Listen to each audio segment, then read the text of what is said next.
This is the lecture for section 5.2 for statistics.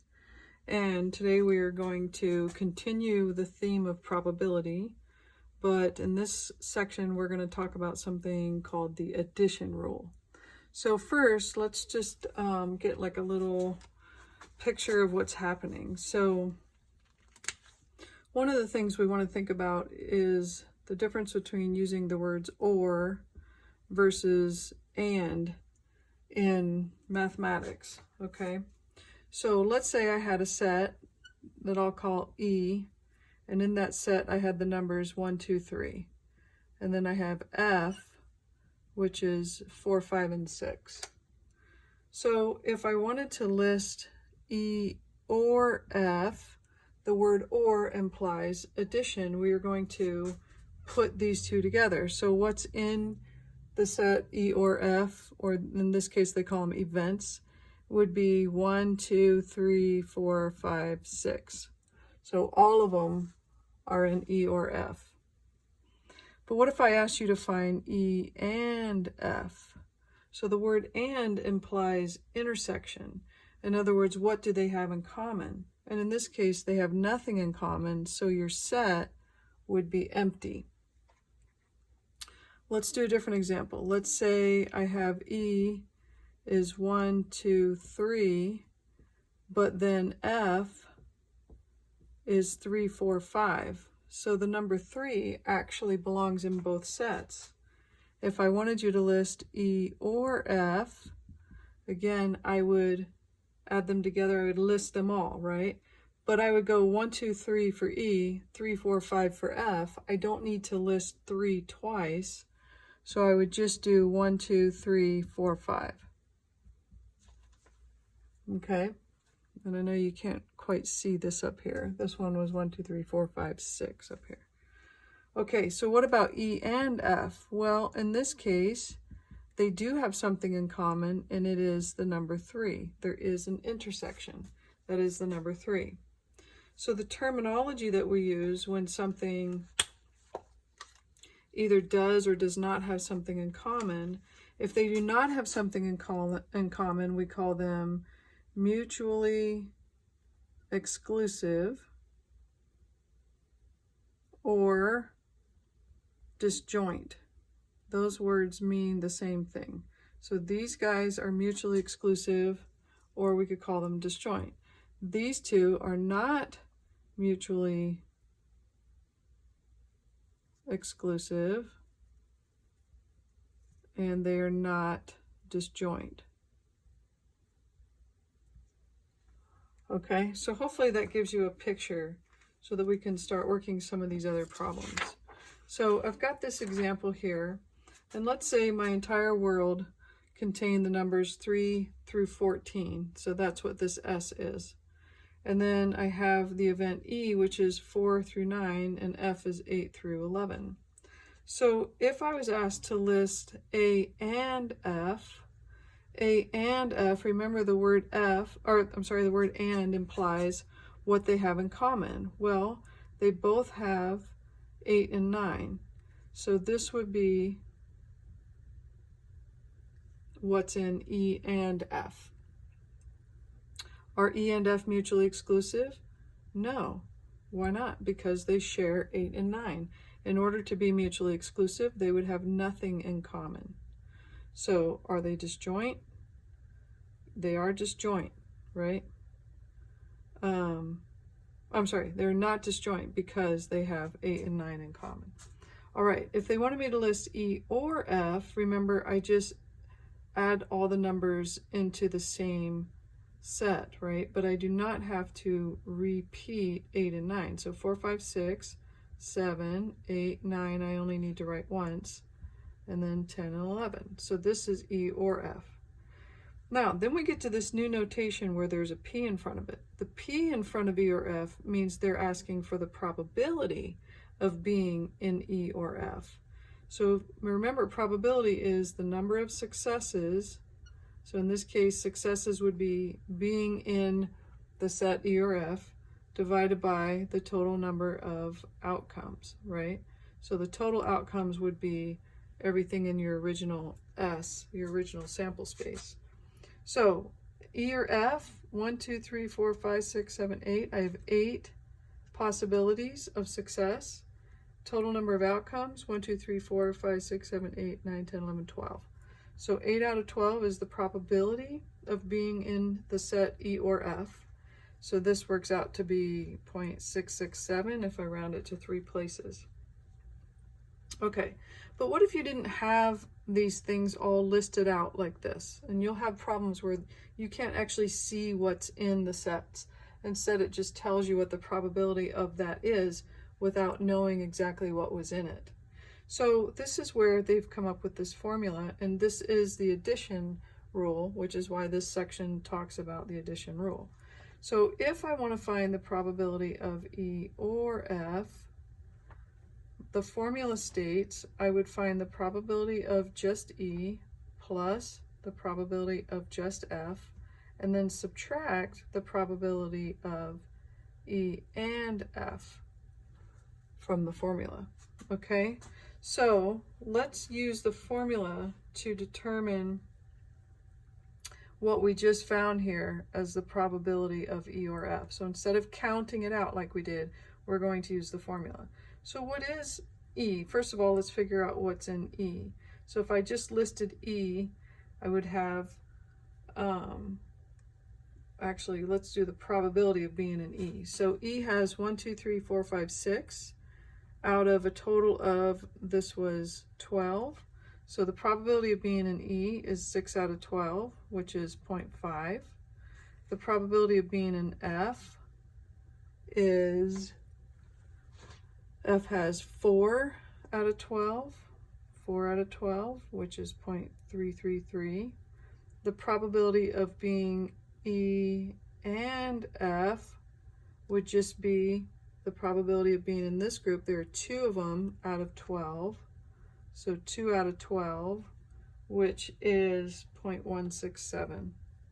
So if I were to use the formula and all I knew were the probabilities, I would say, well, the probability of E is 0.5, probability of F is 0.333, minus the probability of E and F. Why do we minus it? Because we counted the 8 and 9 in E.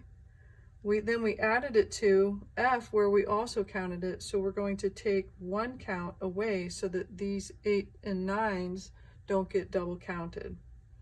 So what do I get?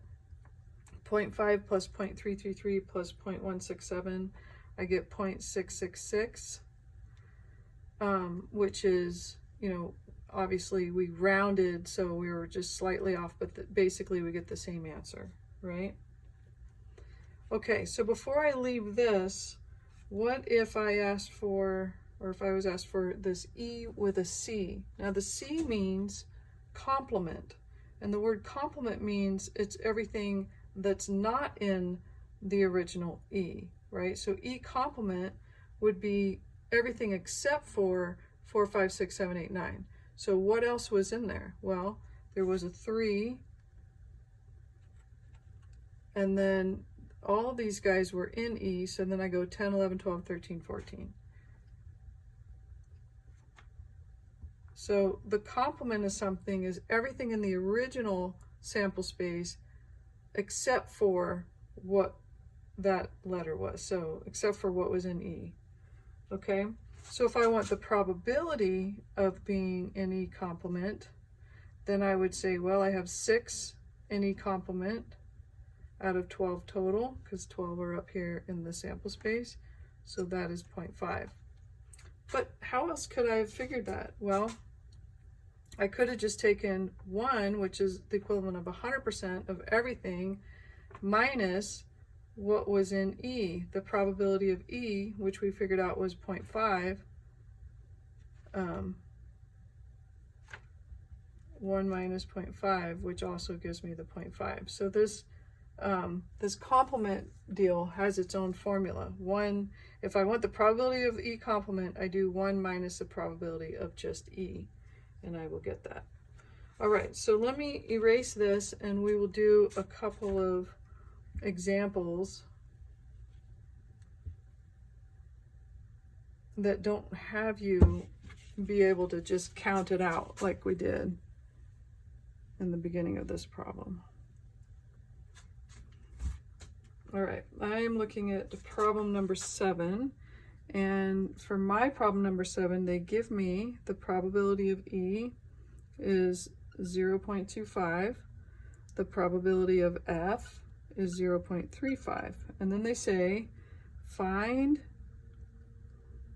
the probability of E or F if the probability of E and F equals 0.10.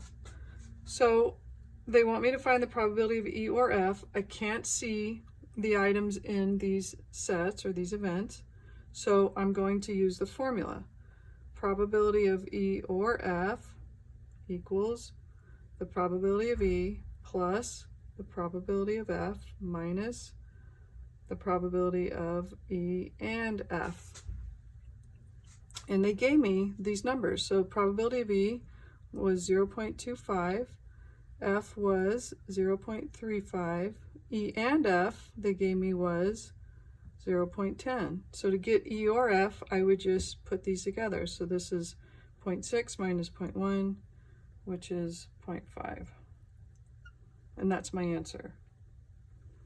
Okay, so notice that I used this formula, right? Which you can use all the time, but you'll notice in your notes and in the textbook they give you 2 formulas to choose from. And you don't really have to use 2. You can always use this one if you want. Think about this question. What if E and F were mutually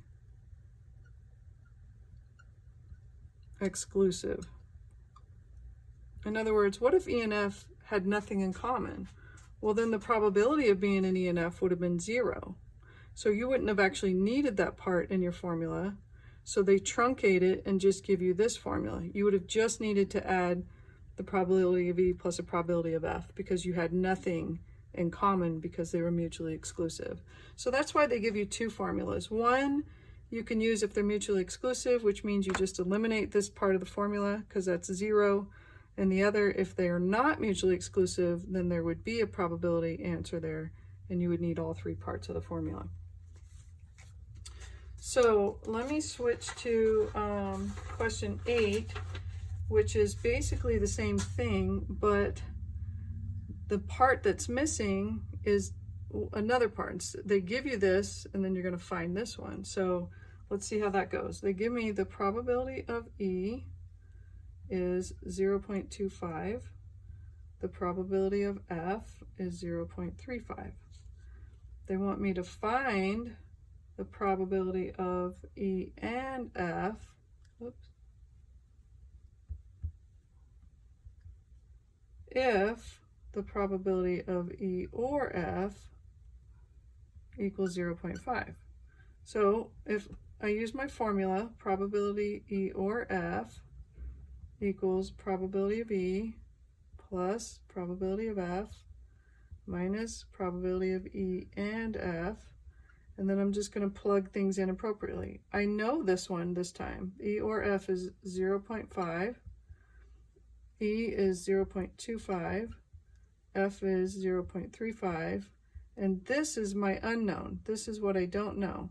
So this is like what we would do in algebra when we would solve the equation. So I could put these 2 together. 0.5 equals 0.6 minus probability of E and F. You could replace this with just X, right, for the unknown if that's easier, quicker to write. So I'm going to move the 0.6 by subtracting from both sides. So I get negative 0.1 equals negative probability of E and F. And if I multiply both sides by -1, then they both become positive. So my answer for the probability of E and F is 0.1. And if you weren't sure, then plug it in here. 0.25 plus 0.35 is 0.6 minus 0.1 is 0.5, which is what they had right there. Okay, so the last thing I want to talk about is interpreting these probabilities, because several of your questions, you know, you'll go through and answer them, and then at the end they're like, well, interpret this. So let's say that you did something and the probability that you found ended up being 0.147, and they said interpret this. If I ask 1,000 people, then what would it be? So if I'm interpreting, I just go, well, if I have 1,000 people and this is the probability, then I'm going to multiply 1,000 times 0.147, and I will get 147. That's my answer, but it will be around 147 or approximately. Okay, it's never going to be exact. So that's how you can distinguish in the questions, because probabilities only allow us to guess pretty accurately. And the more that we do, right, the law of large numbers, you know, if I'm trying to figure out how many purple Skittles are in a bag of Skittles, and I only check 2 bags, and I say, well, you know, there's 30, you know, the probability is 0.3, 30% of the bag of Skittles are purple. But I only checked 2 bags, right? So that's going to be a very rough estimate. But if I check 20,000 bags, then I'm going to be more accurate. The more I check, the more accurate I am. But it's still an approximation. So make sure you choose the answer that indicates approximation. If they wanted me to ask 100 people, I would multiply this by 100, and I'd say, well, approximately 14.7 out of 100 people, you know, are whatever. Okay, so that's how you do the interpretations. And that concludes this video.